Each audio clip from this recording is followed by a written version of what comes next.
tout à fait contraire à l'évolution.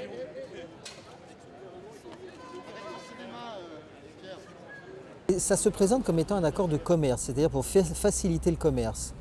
La réalité, c'est que c'est un accord qui vient là pour donner un certain nombre de privilèges aux entreprises, leur permettre de contester des règles publiques qu'elles ne voudraient pas se voir imposer, et de sorte qu'elles puissent capter un certain nombre de marchés qu'elles n'ont pas encore. Il y a un mécanisme qui est prévu, qui est le mécanisme de règlement des différents investisseurs-États, qui permet aux entreprises de contester des règles devant un arbitre privé, pas devant un juge, devant un arbitre privé, au motif que les règles qui sont des règles publiques sont contraires à leurs bénéfices escomptés. Quand François Hollande dit qu'il faut se dépêcher de négocier avant que les peuples comprennent, c'est juste un vrai scandale.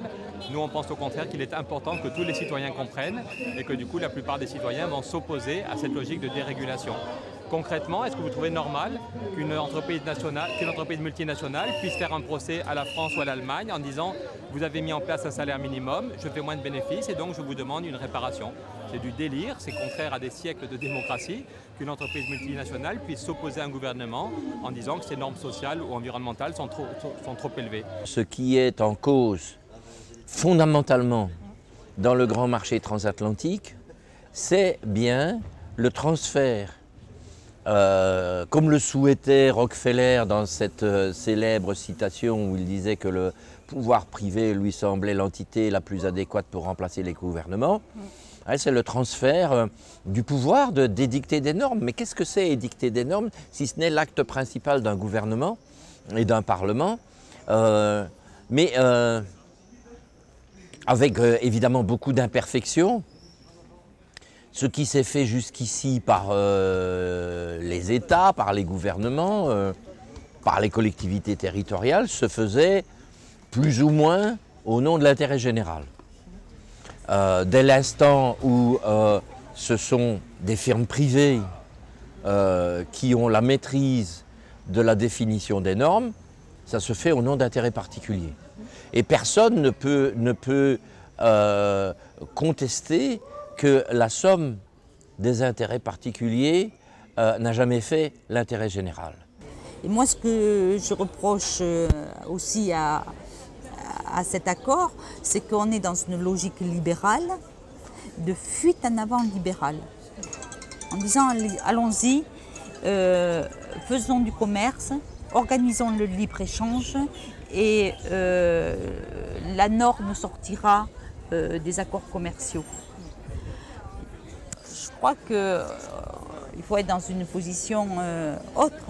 On établit nos normes, nos préférences, notre cadre de négociation et après le commerce, l'économie s'inscrit dans ce cadre.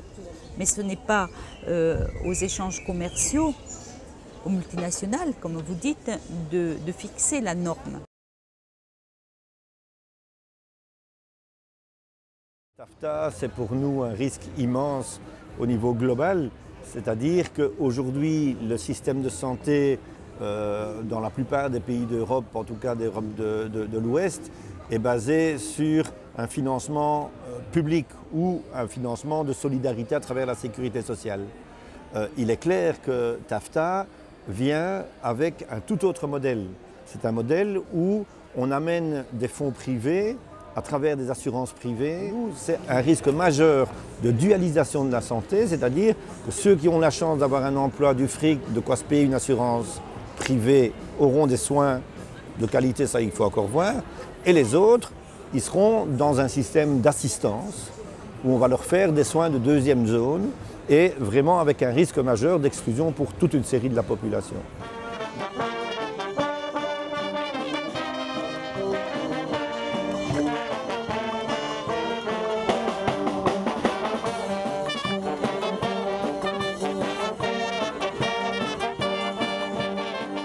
Très concrètement, il est prévu qu'il soit impossible, par exemple pour des collectivités locales, de prioriser l'origine des productions agricoles qui sont servies dans la restauration collective. Ça, c'est un exemple qui illustre bien ce comment l'agriculture industrielle peut conquérir les espaces qui étaient encore occupés par une petite agriculture locale et dévolue à la satisfaction des besoins de la population alentour. Par exemple, moi je fournissais jusqu'à il y a quelques années l'hôpital de Villeneuve-sur-Lot en poires. Poires que j'affinais, que je préparais, que je faisais mûrir de façon à ce qu'elles soient consommées le jour même. Et il est des clauses dans l'accord transatlantique qui interdiraient en fait que les collectivités locales privilégient la production locale. Et il ne resterait finalement comme critère de choix pour les collectivités locales que la notion du prix. Si le TAFTA passait, finalement, un producteur de pêche de Californie aurait exactement le même droit d'entrée que moi. On a un avant-goût des produits du marché transatlantique offerts par l'hypermarché transatlantique. Donc c'est l'avant-première de tous les produits qu'on peut avoir dans nos assiettes d'ici 2 ou 3 ans avec le marché transatlantique. Et donc on a des OGM, du lait industriel, des mille vaches comme on est déjà en train d'en faire en France, du saumon recomposé en laboratoire, du poulet aux hormones lavé à la chlorine. Donc là ça nous fait un bon gros poulet, je veux dire là vous en avez pour votre prix quand vous achetez le poulet. Et aussi de l'eau naturellement pétillante au gaz de schiste. Donc qui est tout à fait rafraîchissante que vous pouvez goûter. Et toutes sortes de jus de fruits dont on ne peut pas vous révéler la formule, c'est un secret industriel. Dans de nombreux États américains, ils ont déjà eux aussi des normes sanitaires. Je pense en particulier par rapport aux OGM. Il y a près de la moitié des États américains qui ont une législation qui oblige à faire état sur tous les produits de la présence ou non des OGM. Et donc, il y a aussi, les États-Unis, ce n'est pas un bloc, il y a aussi à l'intérieur des États-Unis des craintes, justement parce que toutes les avancées qu'il y a pu y avoir ces dernières années en termes de protection des consommateurs, etc., risquent une grande régression. Donc, aussi bien en Europe qu'aux États-Unis. Parce que le problème n'est pas l'Europe ou les États-Unis. Aujourd'hui, sur les OGM, c'est Monsanto qui mène la bataille. Il ne le mène pas au nom des États-Unis ou au nom de l'Union européenne, il la mène au nom de ses actionnaires, qu'ils soient américains ou qu'ils soient européens. Les nouveaux droits donnent des pouvoirs extraordinaires aux investisseurs.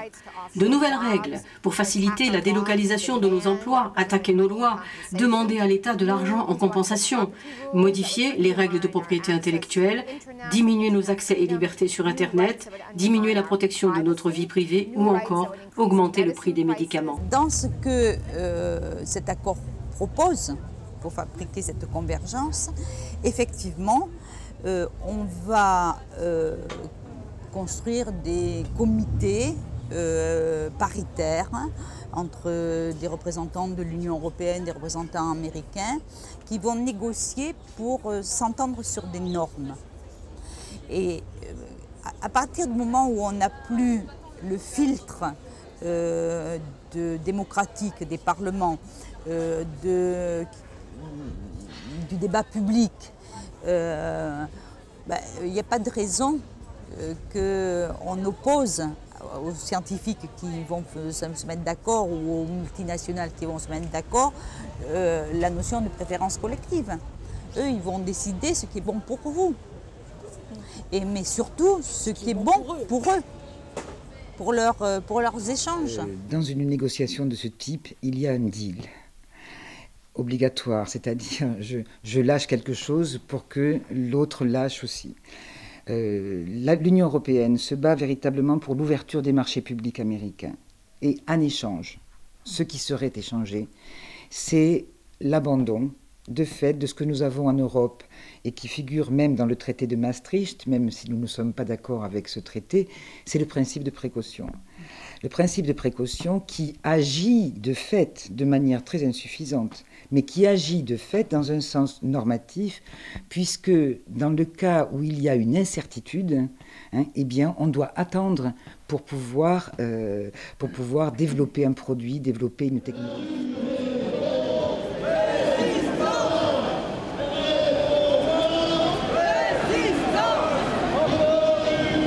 C'est clair que nous avons, dans les logiques des laboratoires pharmaceutiques, des logiques de protection de tout ce qui est propriété intellectuelle, qui crée une dynamique qui est une dynamique plutôt de protection des intérêts et des bénéfices à engranger pour les années qui suivent.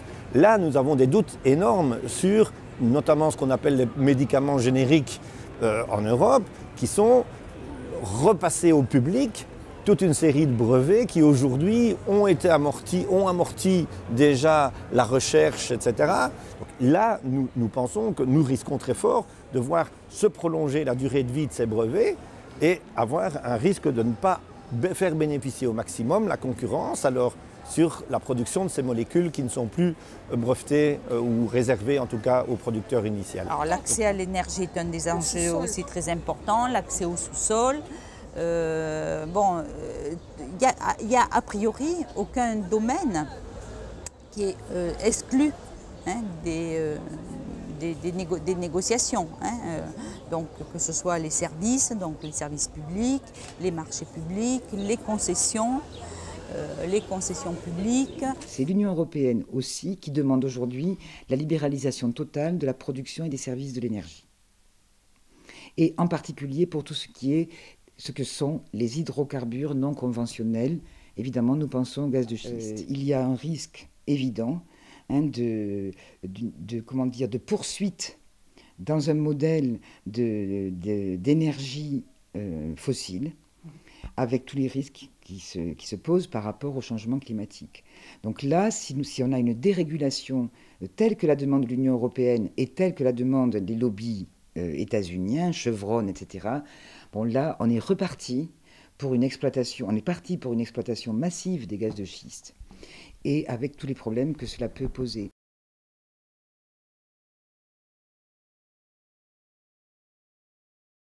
On a depuis une trentaine d'années un système qui tend à remplacer la souveraineté des peuples par la souveraineté des marchés. On en pâtit déjà dans l'Union européenne. On voit bien qu'avec un marché libre et sans contrainte et avec des traités qui instaurent un dumping social partout en Europe, non seulement on a des situations totalement injustes, mais qu'aujourd'hui on est en proie à une récession et au bord d'une récession globale dans l'Union européenne. Et on voudrait maintenant appliquer exactement la même politique, les mêmes accords avec les États-Unis et avec le Canada. Si on se réfère à ce qui s'est passé aux États-Unis lors de la signature de l'accord de libre-échange entre les États-Unis, le Canada et le Mexique, on avait promis des millions d'emplois supplémentaires suite à la signature de cet accord. Et en fait, et là tous les chiffres qui nous sont donnés par les syndicats américains vont dans ce sens-là, il y a eu des destructions d'emplois, je ne parle même pas du Mexique, mais y compris sur le sol américain. Nous pouvons avoir une idée de l'impact de TAFTA sur nos vies en regardant le bilan des 20 années du traité nord-américain de libre-échange NAFTA. Depuis 20 ans, aux États-Unis, Canada et Mexique, NAFTA a été une expérience dévastatrice pour beaucoup de gens. Aux États-Unis, de nombreux emplois industriels ont disparu, car d'entrée, les entreprises ont profité de la facilité accordée aux investisseurs de se délocaliser au Mexique, où les salaires étaient seulement de $6 par jour. Quant à l'agriculture mexicaine, plus d'1 million de fermiers ont perdu leur gagne-pain. Ils ont été remplacés par les multinationales céréalières américaines qui ont racheté les terres où elles ont pratiqué la même agriculture monoculture qu'aux États-Unis. Les peuples en avant, la finance en arrière. TAFTA c'est un TISA, c'est sûr on n'en veut pas. Ils veulent nous imposer des traités en secret. TAFTA c'est un TISA, c'est sûr on n'en veut pas. Les OGM, fausses hormones, gaz de schiste et poulet chloré. Stop! Les peuples en avant, la finance en arrière.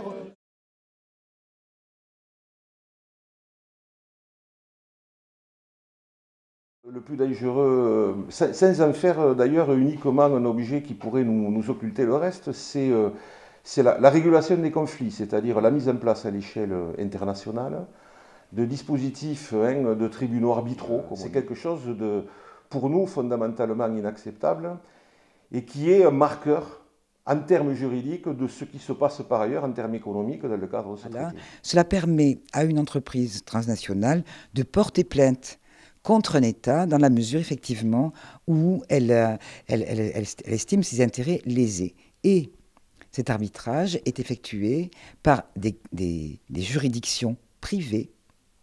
Et donc là aussi, il y a une privatisation du droit, véritablement, par des juridictions privées il y a déjà plus de 500 cas de poursuite d'entreprises transnationales par rapport à des États. Et le plus souvent, le règlement se fait au détriment des États qui doivent prouver qu'ils ne contreviennent pas à la concurrence libre et non faussée. Et donc, je dirais que c'est l'outil majeur du traité. Si on enlève ce mécanisme-là, à ce moment-là, le pouvoir normatif peut rester du côté de la société, du public. Prenons un exemple que bien des Européens connaissent. Lorsque nous avons perdu la bataille contre les États-Unis sur le bœuf aux hormones de croissance,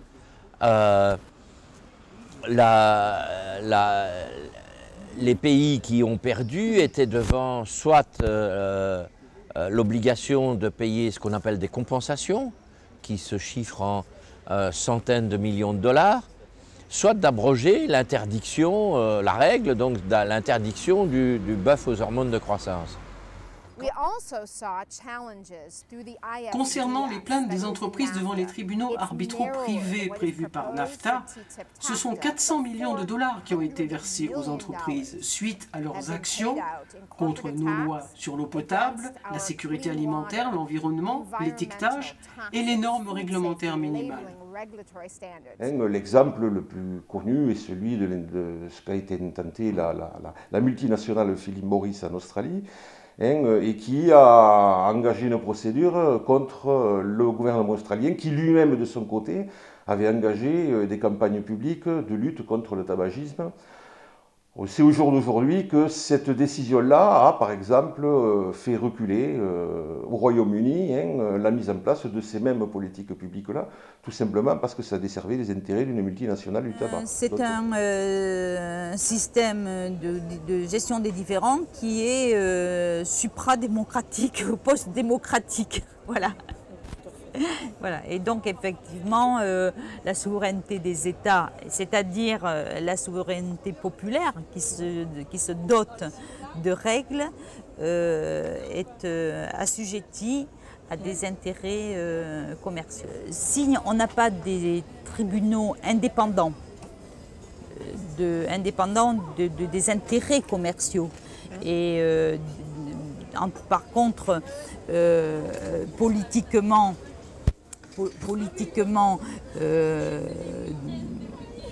construit sur un certain nombre de principes qui auront été discutés, c'est-à-dire que les tribunaux publics, il faut qu'on leur donne les critères pour qu'ils puissent juger. Après, ils font de l'interprétation du droit. Mais en tout cas, on leur donne les critères. On leur dit, par exemple, voilà, que le principe de précaution, c'est un principe qui est recevable pour faire une interdiction. Le principe d'intérêt général, notamment de santé publique, c'est un principe qui est recevable pour interdire la diffusion d'un produit. La clause culturelle, c'est un principe qui est recevable pour interdire un produit, etc. Voilà. Donc c'est vers ça qu'il faudrait aller, et pas des juridictions ad hoc qui se construisent secteur par secteur et avec les parties prenantes qui sont en même temps jugées parties.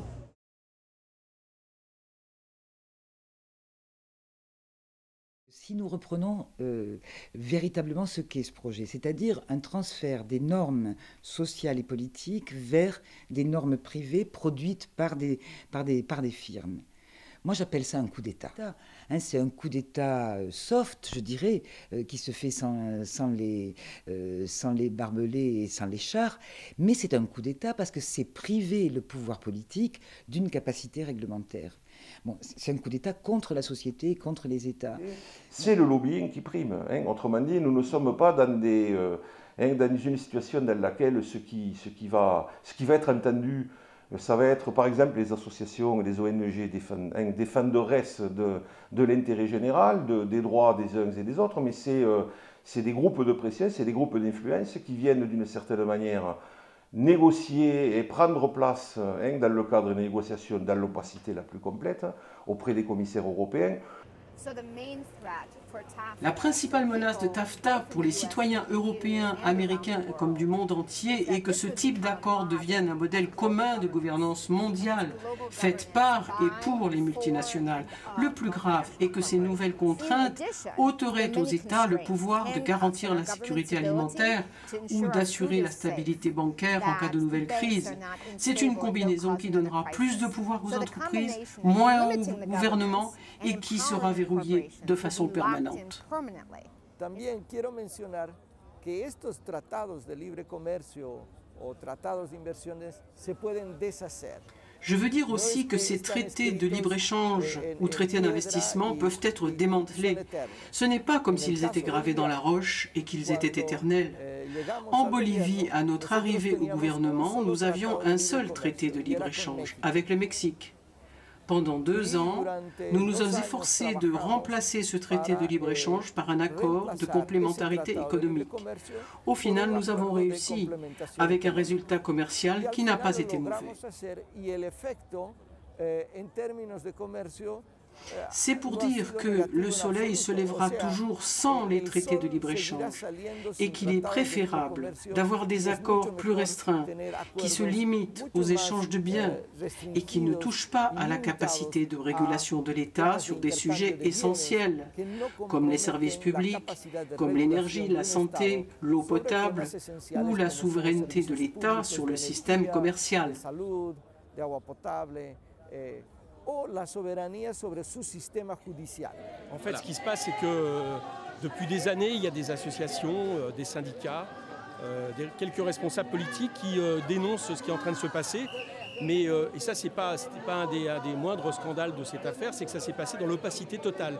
C'est-à-dire qu'on a des négociations qui ont lieu depuis des années, qu'on repris maintenant depuis 1 an de manière intensive, entre des commissaires européens non élus et Barack Obama, et qui ne sont rien de moins que de développer un accord de libre-échange entre des puissances économiques dont on voit bien que quelque part ça changerait ne serait-ce que la situation géostratégique de la planète. Bon, c'est pas normal que les peuples puissent pas s'emparer de cette question et c'est vrai qu'à travers le collectif Stop TAFTA, ce que nous faisons, eh bien, c'est d'essayer de faire connaître ce traité. Moi je pense que tout est réversible si on le veut. Le problème c'est de le vouloir. Et donc puisque manifestement, nos gouvernements, encore une fois, quelle que soit leur couleur politique, ne le veulent pas. C'est au peuple qui revient maintenant de prendre son destin en main et de dire ce qu'il n'accepte plus. Et là, nous avons aujourd'hui, comme citoyennes et comme citoyens, une responsabilité majeure, non seulement vis-à-vis de nous-mêmes, mais vis-à-vis des générations qui viennent. On se trouve devant un tournant historique majeur. Qui désormais va détenir le pouvoir de décider de nos manières de vivre ensemble, du vouloir vivre en commun.